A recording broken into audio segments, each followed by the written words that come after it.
Federal judge criticizes anti-American accomplices of Trump in recent ruling. Ladies and gentlemen, welcome back to Mint Media. I am here to give you all the news about Donald Trump. I will be very happy if you like and subscribe to my channel. Thank you very much and have a nice day. Let us begin. The Oath Keepers have received the harshest sentences from Judge Mehta of the D.C. Circuit Court. This week, Judge Mehta has been handing down the highest sentences of any of the seditious conspiracy defendants who were convicted by a jury. This is significant because the federal courts in the District of Columbia are seen as the conscience of democracy. Judge Mehta, in particular, has been responsible for handing down the 4 main sentences to individuals involved in the seditious conspiracy, including members of the Oath Keepers and the Proud Boys. Let's start from the beginning. Stewart Rhodes and 4 other Oath Keepers leaders were convicted of seditious conspiracy.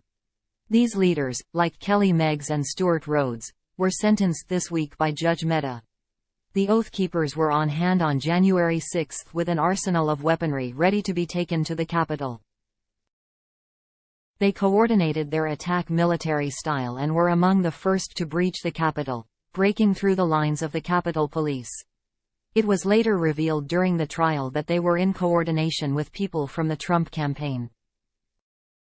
While the spotlight is currently on the Oath Keepers, it doesn't mean justice won't be served for others involved, including former President Donald Trump and those around him. Justice must be served for those who heard Trump's call to action on January 6 to stop the peaceful transfer of power. Stewart Rhodes, despite being a Yale law graduate, showed no remorse during the trial. He even went on a 20-minute tirade before sentencing him, where he claimed that he did nothing wrong and that he would always uphold the Constitution. His lack of contrition and disrespect for the law did not sit well with the judge. Stewart Rhodes was sentenced to 18 years in prison for seditious conspiracy, with an increase for domestic terrorism. Peter Schwartz, who was not part of the Oath Keepers but had assaulted police officers multiple times, received the second highest sentence yet, 14 years.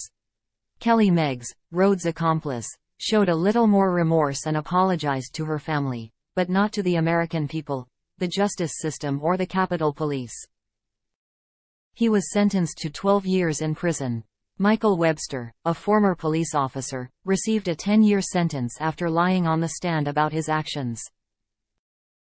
2 former Army veterans, Jessica Watkins and Ken Harrelson, are also scheduled to be sentenced by Judge Mehta. Watkins and Harrelson were convicted not of seditious conspiracy but of obstruction of Congress. Their sentences are expected to be within the range of 10 to 14 years. During the sentencing process, victim impact statements were submitted to the court.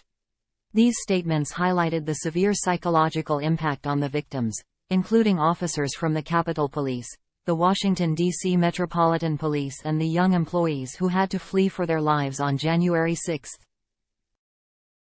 Judge Mehta's words during the sentence were chilling. He stressed that Stewart Rhodes and others like him posed a constant threat to democracy. He highlighted the seriousness of the seditious conspiracy, describing it as an offense against the government and people of the United States. The judge firmly stated that just because someone supports a former president, it does not mean that he is a white supremacist or white nationalist. However, citizens cannot resort to violence and revolution when they do not like the election results. Storming the Capitol with weapons to stop the electoral vote count is unacceptable. Judge Mehta handed down an 18-year sentence to Stewart Rhodes, calling him a continuing threat to democracy. This sentence sets the standard for future sentences in similar cases of seditious conspiracy. Kelly Meggs received a slightly lesser sentence due to her association with Rhodes. What do you think about the video? Please let me and all your feelings know by commenting your opinion on this video. I am Mint Media. See you in the next video.